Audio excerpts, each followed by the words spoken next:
Good evening, I'm Ces Orenia Drilon. I'm Pauline Verzosa. And I'm Sean Yao. The big stories tonight.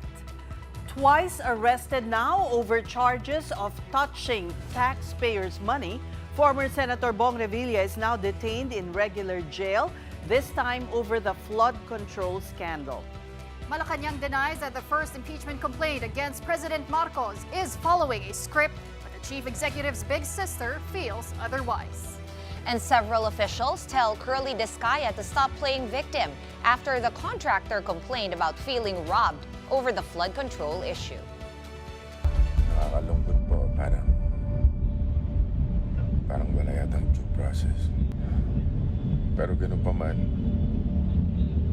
haharapin ko to ng walang takot. At alam kong hindi ako papabayaan ng Diyos dahil wala po akong kasalanan dito. After the pork barrel scam, former Senator Bong Revilla is now being tagged in the flood control fiasco. He is also back in jail over a non-bailable case connected to a supposed ghost project in Bulacan. The question is, will Revilla get off the hook this time around? Mobile Journal Arles de los Santos has tonight's big story. Former Senator Bong Revilla was obviously distraught when he arrived at the Sandigan Bayan around 10 in the morning on Tuesday. With him were his wife, Cavite 2nd District Representative Lani Mercado, and PNP CIDG personnel. Revilla surrendered to the CIDG in its headquarters in Camp Crame, Quezon City at past 9 in the evening on Monday. Like any detainee, Revilla went through the standard booking procedure. He had his fingerprints and mugshots taken. However, the PNP did not release any of the photos. Revilla also underwent a medical exam and the result? Alam mo naman, action star si sir, kaya very fit po siya. The warrant for his arrest came on January 19. The next day, Revilla was accompanied to the Sandigan Bayan by no less than DILG Secretary John Vic Remulla. He called me last night at mga 8 o'clock nung lumabas yung warrant. Sabi ko mag-surrender na siya peacefully. So pumunta siya sa CIDG. Revilla is charged with a non-bailable case of malversation of public funds through falsification of public documents. That's over the 92.8 million peso ghost flood control project in Pandi, Bulacan. His co-accused were 6 officials from the DPWH Bulacan 1st District Engineering Office, including Bryce Hernandez and JP Mendoza.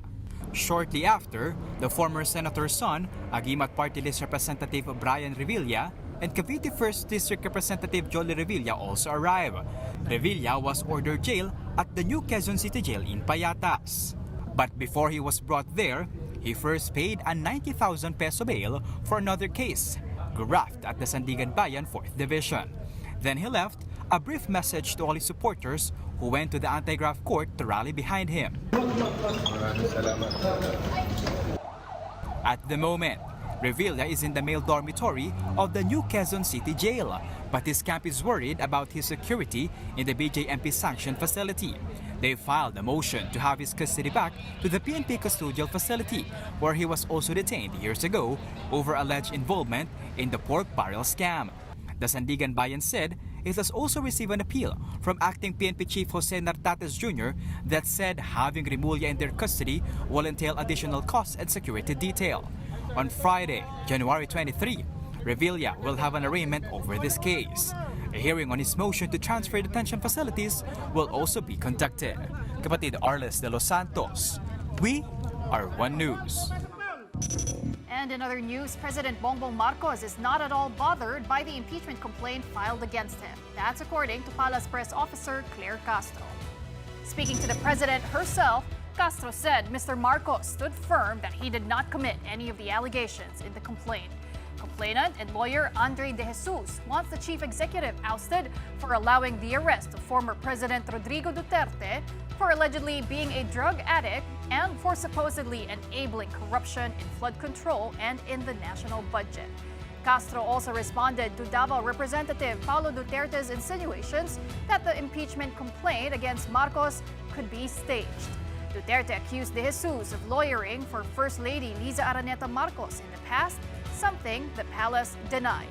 The palace press officer also dismissed allegations that a weak impeachment case was deliberately filed to skirt the ban on having multiple cases lodged against President Marcos in a single year. Gusto natin ipabatid na ang Pangulo po at ang administrasyon na ito ay hindi po eksperto sa paggawa ng intriga at hindi eksperto sa pagplanta ng ebidensya. Kung yun po ang kanilang nailagay na grounds for the impeachment ng ating Pangulo, malamang ay wala silang makitang ibang dahilan para ma-impeach ang Pangulo. Ito ay policy difference at ito ay hindi base or rather hindi ito magiging dahilan para sa impeachment ng ating Pangulo. Meanwhile, Senator Amy Marcos sees the impeachment complaint filed against her estranged brother as nothing but drama. She has a firm belief that the ouster case was filed to preempt other complaints. Isa na naman drama series na mukhang tatagal ng 1 taon. Kilala naman natin sino nag-file at anong background. Kaya yun nga, baka drama series lang to. Tatawa ako sa itsura. Wala, masyadong obvious na drama series. Marami tayong napanood na pelikulang ganun eh. Several lawmakers also see the impeachment complaint against the president as lacking in substance. Among them is House Assistant Majority Leader Zia Alonto Adiong, who said this early the complaint is not likely to move forward in the House. Adiong added that the accusations against the president simply relied on long-standing claims repeatedly aired by critics but never supported by new or verifiable evidence. Senior Deputy Minority Leader Edgar Arisa meanwhile says that he finds the 15-page complaint curious. Yung sinampa niya na impeachment complaint ay basura. 15 pages na walang mga ebidensya kundi mga news article. At sa tingin ko ay hindi ito wala ito sa forma at walang substance yung kanyang i-final na impeachment complaint. Nahihiwagaan ako, especially with the endorser. Tahimik lang kasi si Kong Jeff. Nagulat na lang ako siya yung nag-endorse. And he's identified with the Garcias, who are known stalwarts of the national of the NUP. At yung NUP mismo, sinabi nila na hindi sila papayag sa mga impeachment laban sa Pangulo. The Makabayan Bloc is filing a separate impeachment complaint against President Bongbong Marcos. Let's talk about this with Kabataan Party List Representative Rene Co. Good evening, Congresswoman, and welcome to The Big Story. Good evening, ladies. Thank you very much for inviting us to your program, and it's always a pleasure to be able to answer questions of importance to the nation. Well, first of all, are you of the same belief as Congressman Erice and perhaps the President's sister, Senator Amy Marcos, that this complaint that's just been filed, that was filed yesterday, is meant to shield the President from other impeachment complaints? Di-review natin yung complaint, no? Only 15 pages and only 40 paragraphs. And ang naaalala natin dito ay ang tactics ni Lozano, kung saan paulit-ulit na ifa-file ang isang basurang impeachment complaint just to trigger the one-year bar rule and therefore protecting an impeachable official from a process of accountability na nariyan naman sa konstitusyon at dapat na sineseryoso ng taong bayan, ng mga opisyales para ma-hold accountable sa mga kung anumang offenses ang nakikita nating guilty or itatrial kung guilty tong person na to of these offenses. This is also what's happening here. So hindi na to bagong tactic, pero nire-affirm lang natin sa atin, no, na like how in the last year President Marcos Jr. and his administration ran from accountability, exploited loopholes in laws to be able to continue business as normal, as if hindi may isang malaking corruption scandal wrecking it, no? It's also the same footing for this year. Okay, but this hastens the timeline for you, meaning you have to file, you have to complete your complaint, if indeed you are. When do you intend to file? We are aware, no, that the session will resume on Monday, January 26. So, on our part ay hindi natin minamadali para lang humabol, pero gusto nating komprehensibo at lahat ng ebidensya na meron tayo ay makita ng taong bayan para ma-appreciate yung gravity ng impeachable offense that President Marcos Jr. has for the past year, no, ay nakita nating possibly guilty of. And for us, no doubt, may grounds for impeachment kay President Marcos Jr. So we're going over the whole complaint with legal, and yes, we are hastening it up dahil may awareness tayo sa timeline. So yung timeline ay papaano ba? Kasi just a mere filing doesn't initiate the complaint. However, kailangan pagsamahin ang mga complaints na final. So, sa tingin mo, kailan yung dapat na deadline para sa inyo? Para ma-consolidate siya sa nauna ng na-file? Tama, no? I'm sure na maraming mga mambabatas ay andyan din, may gustong i-endorse kung may interested mga taong bayan na mag-file ng complaint. Key yung Monday. Monday is January 26. That will be the first plenary session for the regular session of Congress. And lahat ng mga final, whether it be bills, resolutions, or impeachment complaints, doon po isasalang for proper referral to the committee. Okay. So, kung gusto sa Monday ay mabasa yan lahat, this week, dapat ay ma-file na yan. No? And mindful tayo sa Friday, wala pong pasok ang House of Representatives. No, hindi natin gustong gayahin yung error na ginawa ni ng Duterte Youth, no, yung dating NYC Chair Ronald Cardema na nag-file ng impeachment complaint last year no Friday, and nalaman sarado ang House of Representatives. Okay. So, yan, ilang days na lang, no, for this week.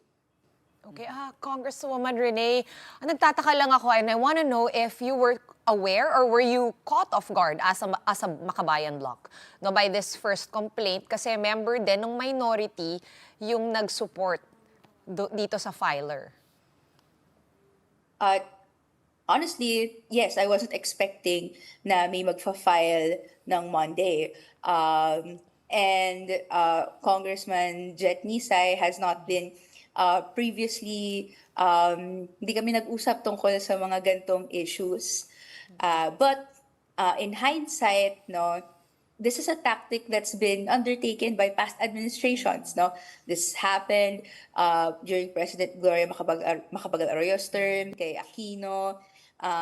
It should be no surprise that President Marcos Jr. will also similarly undertake such tactic. Kahit siya man ay mag-deny ng ganito, clear sa picture na pinipaint nito na this complaint will not fly, no? Puro news articles, as Rep. Egay Erici said, and hindi nagpipaint ng a comprehensive picture ng bakit mabigat yung paratang kay President Marcos Jr. na yung negligence, and hindi lang negligence, no, yung pagpirma ng budget, and even, no, different allegations to, pagsabi na involved si President Marcos Jr. personally sa pagkuha ng pondo, no, pagkuha ng kickbacks, commitments from the budget, no, and its process. Meron tayong ebidensya dyan. Senate Blue Ribbon hearing, testimonies, yung mga iba't ibang nasiwalat natin over the course of the 2026 budget deliberations, deserve po ng taong bayan na maitagpito into a story that we can appreciate na kung gaano kabigat yung impeachable offense na to. So either way, no, this first filing has forced your hand to file in very quick time. But I wanted to ask Congresswoman, are you at liberty to share, no? How many grounds are you planning to put in your complaint, and what can you tell us about these grounds? I guess medyo binigyan mo na kami ng teaser. Yes, yung teaser na lang. I'd just like to i-open it up, no? This is something that we've already explored and even shared with the public, no? Of course, from now until ilang days, baka magbago. Pero betrayal of public trust is a very heavy ground that we see, no? And why wouldn't it happen? No, when left and right, may promises si President Marcos Jr. from the past year na hindi naman natin nakitang mag-come into fruition. For example, yung pag-hold accountable ng big fish sa kanilang pagkasangkot sa korupsyon, sa flood control projects. Nandiyan din yung nakikita nating pagpirma at pag-go signal ng unprogrammed appropriations. Even if for this year may attempt to curb it down, hindi po escaped yung past years na pinirmahan yan, and according to the rules kung paano siya aprobahan, dapat may go signal ni President Marcos Jr. himself na the Supreme Court has declared unconstitutional because may pondo from PhilHealth na move around to accommodate the projects in unprogrammed appropriations. All the mishandling of the budget and yung nakikita nating systematic na paraan para makurakot yung pera ng taong bayan, these will be expounded further in particular provisions and arguments in the impeachment complaint. And of course, no, bilang Makabayan block representatives, we're ready to endorse, we're working with yung iba't ibang interested to be able to come up with yung comprehensive picture na to. So let's look forward to the next few days. Well, Congresswoman, from the President, let's go to the second highest official in the land. In less than 3 weeks, maglalapse na po itong 1-year ban on filing an impeachment complaint against the Vice President Sara Duterte. Ano na po ang latest pagdating po sa pag-prepare ng impeachment complaint laban sa VP? And similarly, we will be sa mga groups na lumapit sa amin, no, mag-endorse ng impeachment complaint. Inaasahan natin na merong mabubuo ulit because hindi naman po nagbago yung circumstances. No? The grounds for impeachment or the acts that we can see constitute as impeachable offenses are there. And in fact, no, dumagdag nga yung mga grounds. Nakita natin na the testimony of Madriaga paints a picture kung paano ba exactly nag-move ng funds na to, sino yung involved dito. And if we compare it to law, no, makikita natin na hindi naman authorized yung mga taong gumalaw ng pondo na to na gawin yun. So up until now, we don't know where the 125 million pesos confidential and intelligence funds are, no? And any attempt to know kung asan siya is met with stonewalling, is met with pag-aasta na kayang sagutin, but at the end of the day ay hindi naman po malawig at hindi sumasailalim sa oath of office para sagutin ito. These still exist, much like the case with President Marcos Jr. And in the whole business of us, of taong bayan, na ginagawa to is because we have high expectations for the highest public officials. If there are accountability holes sa ginagawa nila, kailangan silang panagutin. Pero actually, yung tinanong din si Vice President Sara Duterte tungkol dito sa possible na isa pang impeachment complaint, ang naging sagot niya, Congresswoman, is that gagamitin lang ito bilang fundraising scheme ng mga kongresista. Sabi niya, it's all about the money. Ano pong reaction niyo doon? Well, I take great exception sa sinabi ni VP Sara. Yung ginagawa ng kabataan, yung ginagawa ng mga marginalized sectors to hold accountable our public officials, hindi po yun para sa pera, no? Para po sa kinabukasan namin. Hindi pwedeng mag-stand na merong mga public officials na putyo-putyo lang ang treatment sa pera. At kung tinatanong kung saan nagasta, ay iiwas, no? Walang paghabol sa pera na yun. Ang hinahabol namin, kung may pera kaming nilabas, pera ng taxpayers kami, taxpayers tayo, dapat gamitin ng maayos. Dapat gamitin sa batayang serbisyong panlipunan, sa pag-improve ng education system, healthcare system, at hindi yung pagpapataba ng sariling bulsa or pag-bankroll ng isang electoral campaign, which is what usually happens, no? So, para sa amin, no, nandito kami on the basis of principle. Nandito kami sa basis of paniniwala. Anong dapat? This may be a historic first kung saan both top officials of government will be facing impeachment complaints. So ano sa tingin mong mangyayari na dala-dalawa ang ihaharap dito sa Justice Committee at sino ang uunahin, ano ang nakikita mong senaryo dito?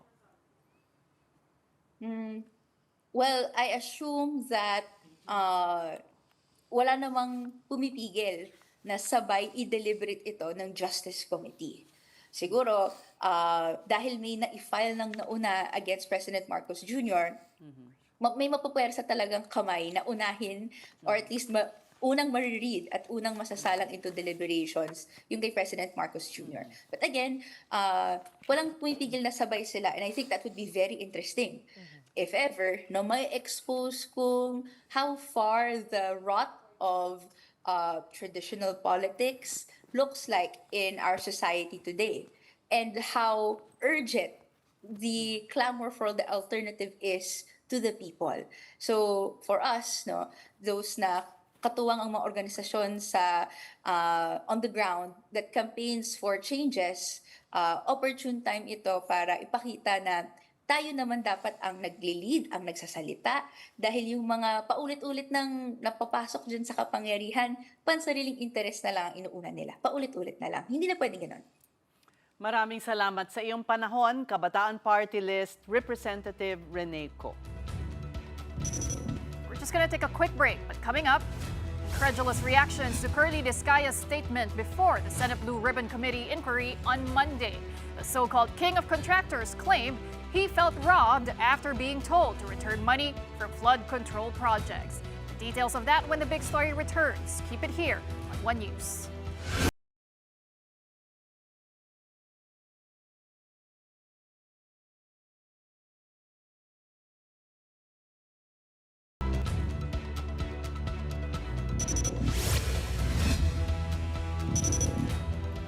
Thanks for watching The Big Story and staying with us. Contractor Curly Discaya drew quite the criticism for a statement he made in yesterday's Senate Blue Ribbon Committee hearing on the flood control scandal. Responding to questions about restitution of public funds to qualify for the Witness Protection Program, Discaya said he felt like he was being robbed. Para sa akin po, parang kami po ang nanakawan. Parang ibig sabihin, parang modern day na pagnanakaw, yung ibig sabihin yung nakaw ba, siya pa ang magbibigay ng pera dun sa ninakawan niya. Public Works Secretary Vince Dizon did not mince words when asked about Discaya's statement.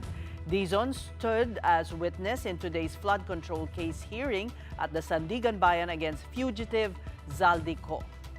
Medyo makapal din naman talaga ang mukha nitong si Curly Discaya, no? Kitang-kita namin lahat ang ebidensya laban sa kanila. Tapos ang lakas pa ng loob niya magsabi, sila pa ang ninakawan. Humarap na lang sila doon sa mga kaso nila. Yung asawa niya, anak doon, harapin na lang nila yung mga kaso tapos ibalik na lang yung pera ng mga kababayan natin. Assistant Ombudsman Miko Clavano likewise called out Mr. Discaya. Clavano said it was simply wrong for the contractor to call restitution robbery, given that when flood control funds were stolen, the public safety was also affected. Clavano stressed it was the people who were robbed and that their money's return is not robbery but accountability. For her part, Senator Risa Ontiveros challenged Curly and his jailed wife Sara Discaya to prove their willingness to cooperate with authorities. Ontiveros pointed out the Discayas have been ignoring Senate orders to submit their records on flood control projects from 2016 to 2022. Senate Finance Committee Chair Sherwin Gatchalian, on the other hand, has also had enough of the Discayas playing victim. At po tayo, physically, naghitla dun sa sinabi ni Mr. Discaya na parang sila pa yung nanakawan. Parang kami po ang nanakawan. I-submit yung ledger na sinabi ni Ms. Discaya noon, meron sila ng mga proyekto pati joint venture projects mula 2016 hanggang 2022. Sinungaling, dapat makulong yun, sinungaling. Siya pa naging victim out of everything. No? So, nagsisinungaling siya. So, we don't believe him.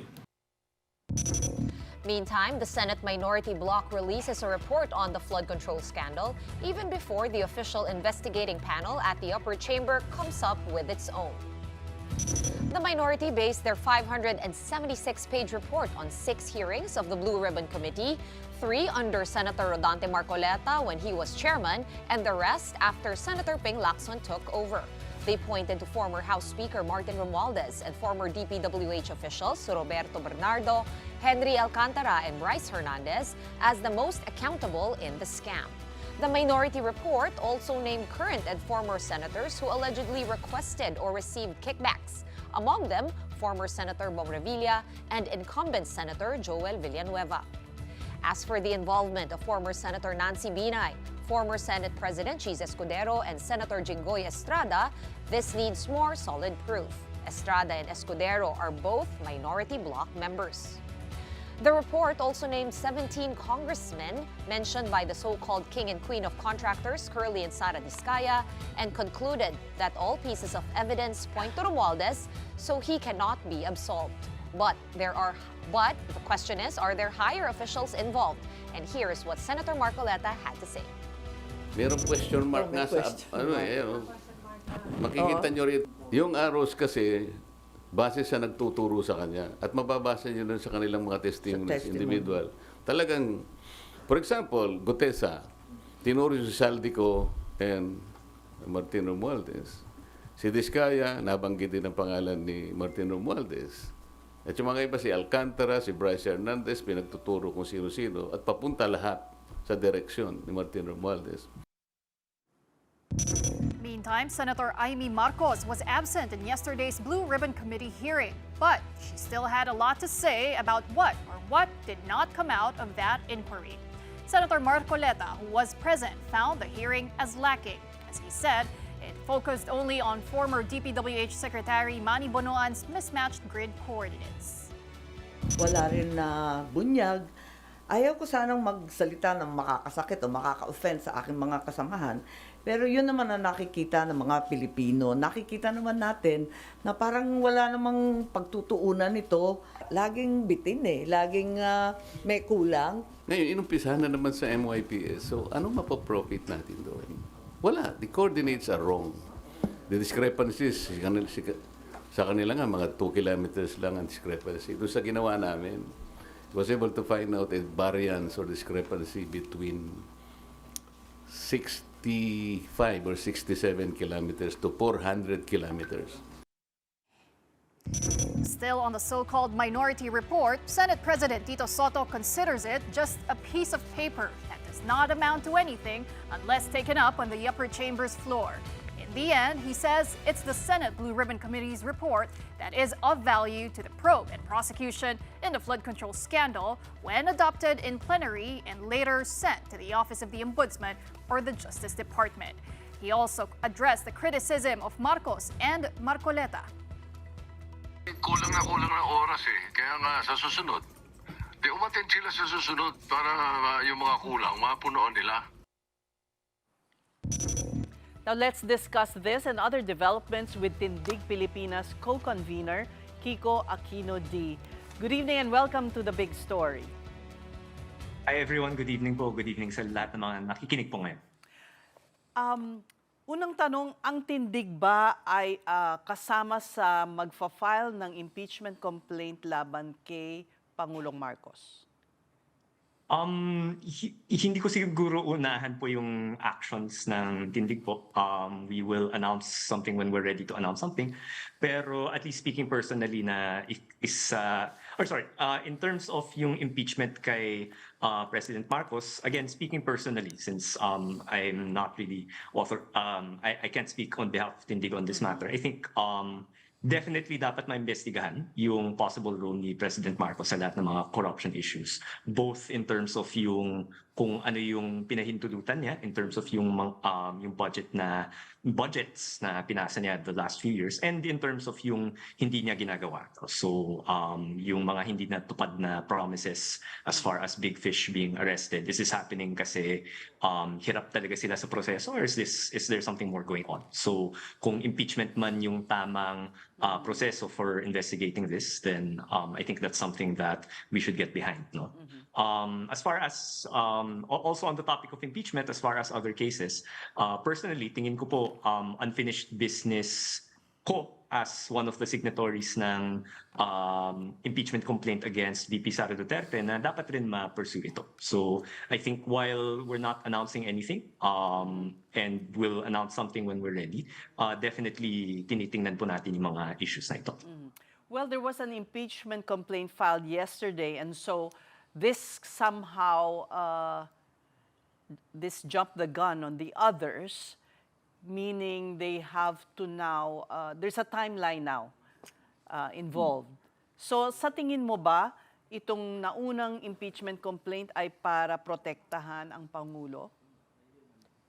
I think si Rep. Egay Erice claims po na yung isa sa mga naghain ng impeachment complaint ay dating abogado ni First Lady Lisa Marcos. I don't know if that's confirmed, pero kung totoo nga po yun, then I think that calls into question yung motive ng impeachment na ito. Is this being done in the genuine interest of accountability, or ginagawa lang ba ito para ma-trigger yung technicalities ng impeachment?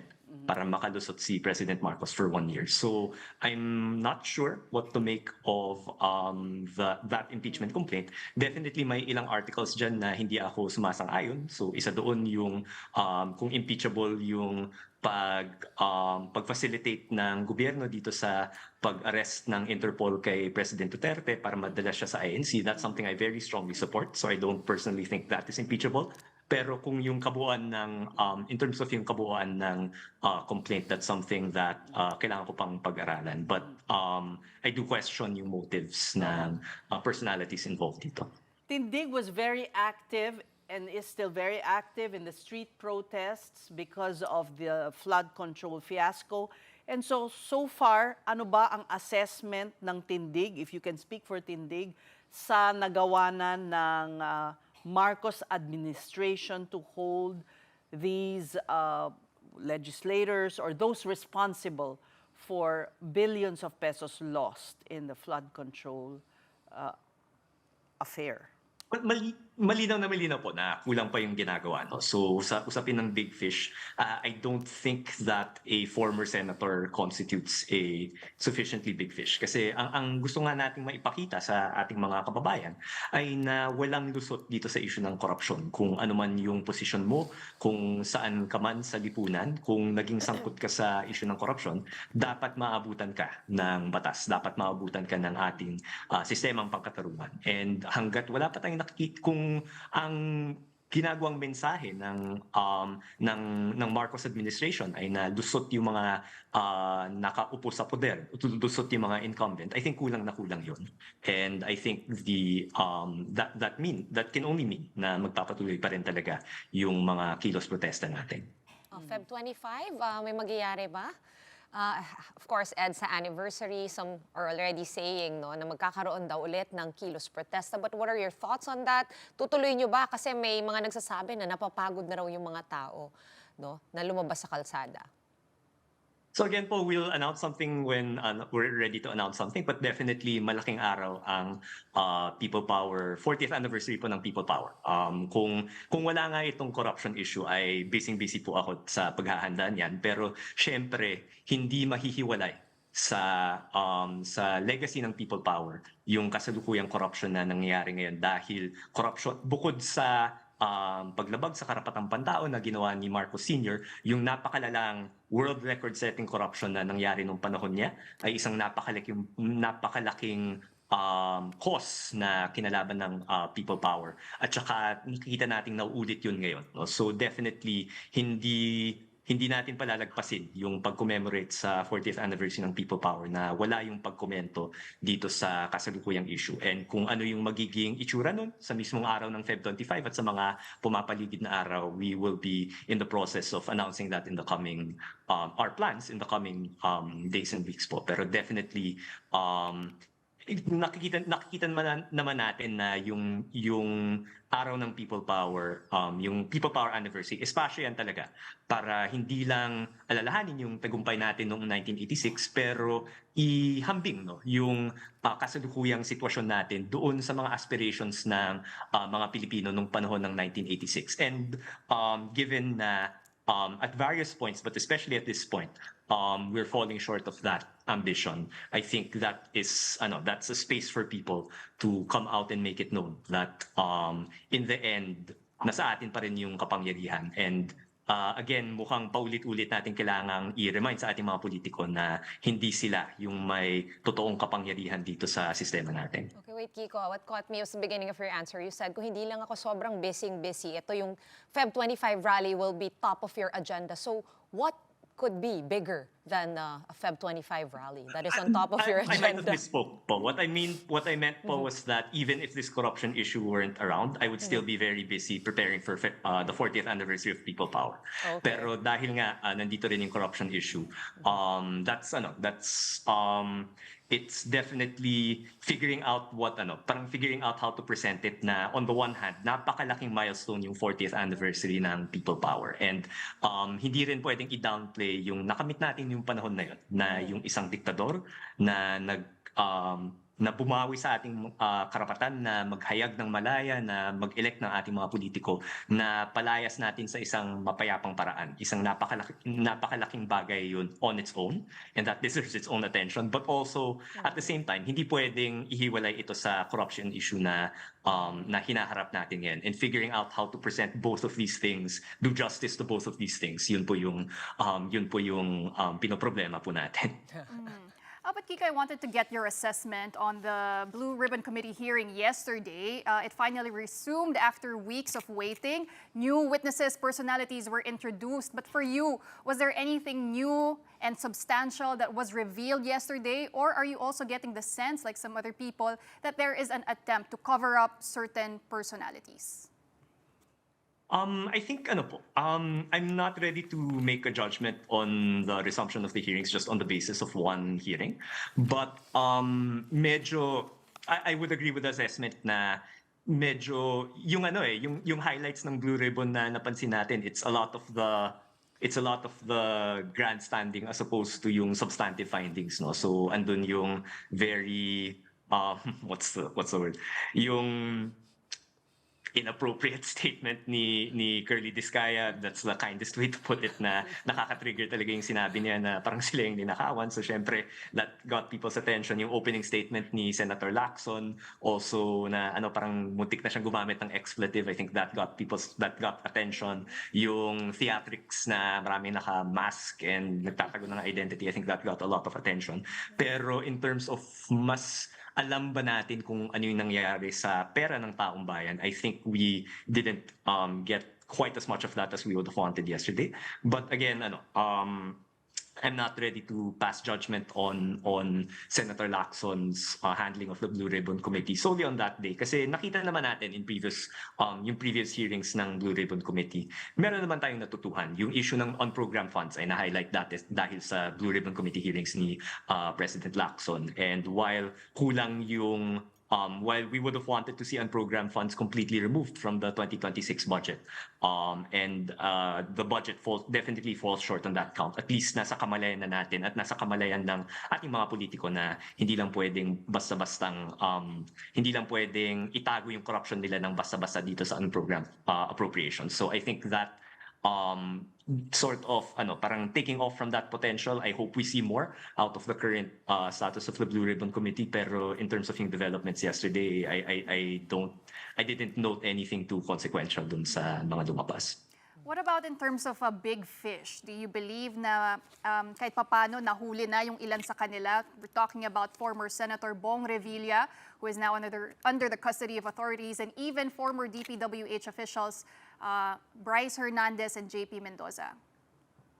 Again, I think yung pag sinasabi ng mga tao big fish kasi, I think yung at least para sa akin, kung paano ko yan ino-operationalize, kailangan incumbent official siya. So, incumbent elected official. And the reason why is bukod sa sila yung mas nasa kamalayan ng mga tao. Again, I think the message that it would send for say for a sitting senator or a sitting congressman or a sitting former speaker to be arrested and to face the justice system. Beyond the current issue, ang sinasabi nun is contrary sa talagang inisip ng mga kababayan natin or kinatatakutan ng taong bayan natin ay kung sufficiently high ka sa ladder ng gobyerno natin, immune ka na sa lahat ng pananagutan. Ang gusto nating makita ay yun, humarap sa mga kaso yung mga matataas na incumbent officials, and let's figure the truth out with respect to these cases. Let's make sure na hindi sila exempt sa sistema natin. Kasi I think yun yung gusto natin as far as big fish is concerned. So kung meron na bang sufficiently big fish or meron namang big fish na na-arrest, tingin ko kulang. While definitely better than nothing yung pag-arrest kay former Senator Revilla, parang hindi rin siya substitute for holding the currently powerful accountable. Dagdag ko lang, no, Kiko, kasi marami ring nagbabatikos dun sa fact na so far yung mga tinanggap pa lang as sa witness protection program or to be state witness are all government officials. Some people are saying, nababasa ko to online, na parang sila rin din pala kasi kaya daw silang i-control ng mga nakaupong official. Do your group and you share the same sentiment na parang bakit sila lang? Ako, mas yung pinag-isipan ko po yung ano yung standard natin to identify a state witness. And again, parang medyo top of mind, pasensya na I'm drawn to the big shiny thing, pero top of mind ko po yung reklamo ni Curly Discaya kung bakit parang force siyang magsauli ng pera para masama sa state witness program. And I think the standard being applied to him should be the standard applied to all. Na ang tanong, credible ba yung taong to? At kung credible yung taong to at willing siyang makipag-cooperate sa investigasyon, sige, gawin siyang state witness. Pero yung senyales na credible sila ay yung pag-amin na, okay, naging ako. Kasi kung hindi ka naging sangkot at wala kang kailangang isoli na pera, bakit ka pa kukunin as state witness? Kasi ano yung alam mo kung wala kang ginawang mali, di ba? So in the case of sina Alcantara, at least, siguro, not to say that this is a perfect judgment, pero at least sa parte nila, may pag-amin sila na naging sangkot ako, and therefore I had to return this amount kasi inaamin ko na alam ko yung alam ko dahil naging sangkot ako, and to establish credibility, meron akong sinusole. So I think in terms of that standard, sana masunod yan sa lahat. And not to say that porque nagsauli ng pera sina Henry Alcantara and et al. Pwede nang kunin at face value yung mga sinasabi nila. But I think it's important na yung standard na yan, na dapat credible yung mga state witnesses natin, should be applied to all. Kiko, we may face a historic first where two of the top officials of the country will be facing impeachment. So what does this tell us about the state of leadership politics in the country? So siguro siguro the immediate short term is, I think that's parang constitutional gray area ata yan. I don't know if the Constitution contemplates a case na dalawa yung fina-filean. But as I was listening to Representative Rene Co earlier, and mukhang naman, may kumpiyansa naman siya na parang yun, kaya naman ng ating Justice Committee to figure out how to deal with those things. But I think it would be interesting to see kung paano or it's not just interesting, pero it's important to see kung paano nila ipoprocess yung yan. Pero in terms of yung kalagayan natin, at the risk of sounding partisan, I think parang there are those of us in the country that feel that don't find this that surprising, na parang hindi kami nagtataka na talagang dahil nasa pinamumunuan tayo ng isang Marcos Jr. na ipinagmamalaki niya yung corrupt na administration ng kanyang tatay, na naulit yung korupsyon. At hindi rin tayo nagtataka na ang vice-presidente natin ay isang Sara Duterte na bukod sa ine-endorso niya yung mga pang-aabuso na nangyari nung panahon ng tatay niya, ay siya mismo ay may pang-aabuso rin ginawa sa kanyang panunungkulan. I don't think it's that surprising na nandito tayo ngayon. And I think yun, parang the decisions that we made, the decisions that all of us made as a people have consequences that we're visiting now. And yet, it's also the decisions that we'll make in the coming days that will get us out of this problem. So sana ang makita natin sa definitely hindi magandang bagay na yung dalawang dapat pinagkakatiwalaan na opisyal sa ating bansa, yung presidente at vice-presidente ay humaharap sa impeachment, pero siguro ang senyalis na lang yan ay kung hindi tayo natuwa sa uri ng liderato na umuupo sa poder ngayon. Yung sistema natin ay nagbibigay sa atin ng pagkakataon na magbago ng ating leadership pagdating sa mga elections. And again, I think that ties into the People Power Anniversary na pinag-usapan natin, na kung dati before 1986, from 1972 to 1986, wala tayong say kung hindi tayo sang-ayon sa pamumuno ng ating presidente. 1986 changed that, pero ang ibig sabihin nun, responsible tayo for electing leaders that have the welfare of the people at heart. And I think neither President Marcos nor Vice President Duterte passed that standard. Thank you for your time, Kiko Aquino D., co-convener of Tindig Pilipinas.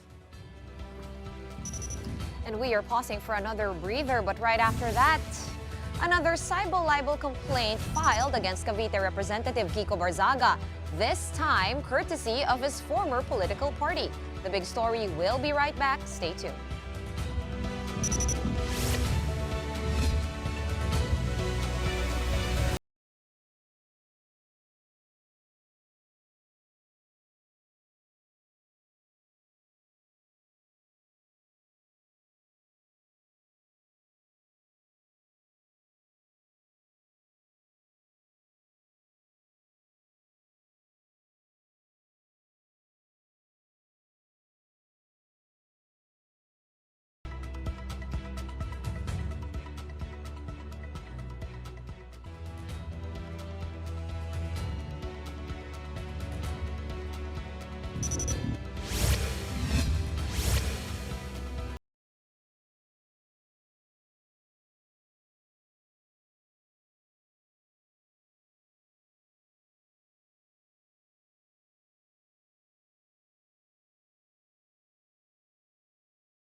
Ashfall has been reported, with the city government urging residents to take precautionary measures such as wearing of face masks and closing windows.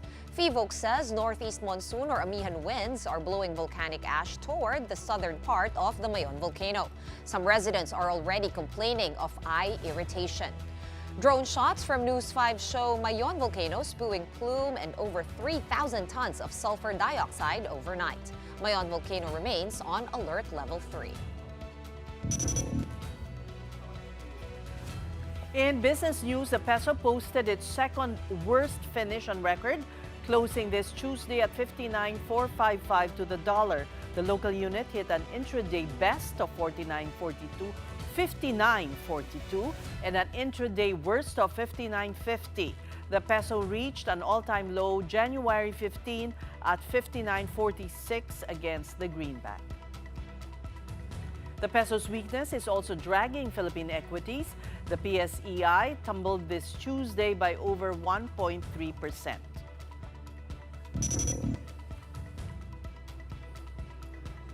And Doctor Research has reported a record single-quarter drop in self-rated poverty and food poverty in the fourth quarter of 2025. The latest survey showed 37%, or about 9.8 million Filipino families, considered themselves poor in December.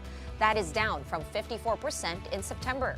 Food poverty also fell sharply to 30% from 49%. This poll was conducted between December 3 and December 11 among 1,200 adult respondents nationwide and has a plus or minus 3% margin of error. And moving on, can the newest Malampaya gas find bring down high energy prices in the Philippines? According to global petrol prices, a liter of gasoline in the Philippines as of January 12 costs $0.92. That's lower than the global average in Singapore and Hong Kong, but higher than our neighboring countries Indonesia, Vietnam, and Malaysia. Philippine electricity prices stand at $0.20 per kilowatt hours as of the fourth quarter of 2025. That's higher than the global average of $0.17. Prices in countries such as the US, Cambodia, Thailand, South Korea, Indonesia, and Vietnam. President Marcos says the recent discovery of natural gas at the Malampaya East 1 can supply electricity to over 5.7 million households for a year. But again, that question, will energy prices go down? Here's what Senator Sherwin Gatchalian told our sister program, Storycon, earlier. Gatchalian was former chairperson of the Senate Energy Committee. No, it will not go down. No, I'll give you a direct answer. Because if you look at the formula being used by Malampaya, it's pegged to the world prices. So we're paying also the same, almost the same as the world prices. Only saving grace here is the formula, a feature there that it saves us from shocks that is happening outside the Philippines. So meaning if the oil and gas prices outside the Philippines abruptly goes up or abruptly goes down, change in prices will not happen immediately in the Philippines. We get stable prices but not lower prices. But on the other side also, we get energy security. We don't have to import as many gases as we need because we now produce our own gas. And that saves us a lot of currency as well.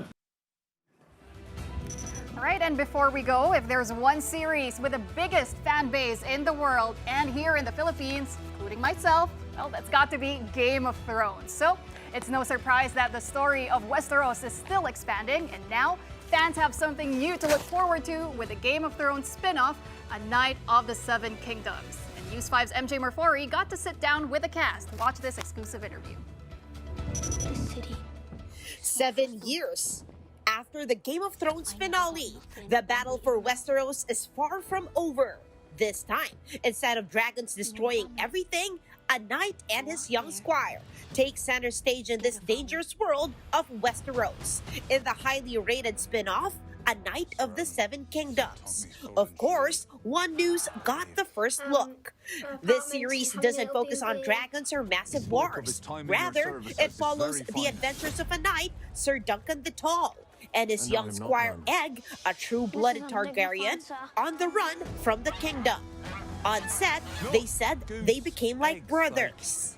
We had 2 months of prep before we started filming, and then we were just hanging out together. We got to meet each other every time we were like horse riding, and I was a massive Game of Thrones fan before this, so to be any part of it, never mind like the friggin' lead of it, was just a dream come true. We bounce off each other in that, and the way he acts on the day, it affects my acting, and personally I think it makes it better. Like a big brother. Yeah. Known for their blonde hair, the Targaryens are iconic. So Dexter made headlines when he shaved his head to fit his role as Egg. Literally, to make his head look like an egg. Dexter also said it's great to see the story from the perspective of ordinary Westerosi. A different journey, a different trip. Usually you see all the highborn people and all the amazing people, but you don't realise what's happening at this place. While Game of Thrones episodes are over an hour long, A Night of the Seven Kingdoms is short and sweet, just over 30 minutes per episode. Based on the stories of George R.R. Martin, the events happen almost 100 years before Game of Thrones. The series is available now on HBO Max. Kapatid MJ Marfori, we are One News. I'm so excited. Now we have something to watch every night. Every night. Or in one night. Yeah. I know, they Keep only release... us hanging for so long, Yeah. right? I think I'm just gonna wait till it's Complete? Complete. Yeah.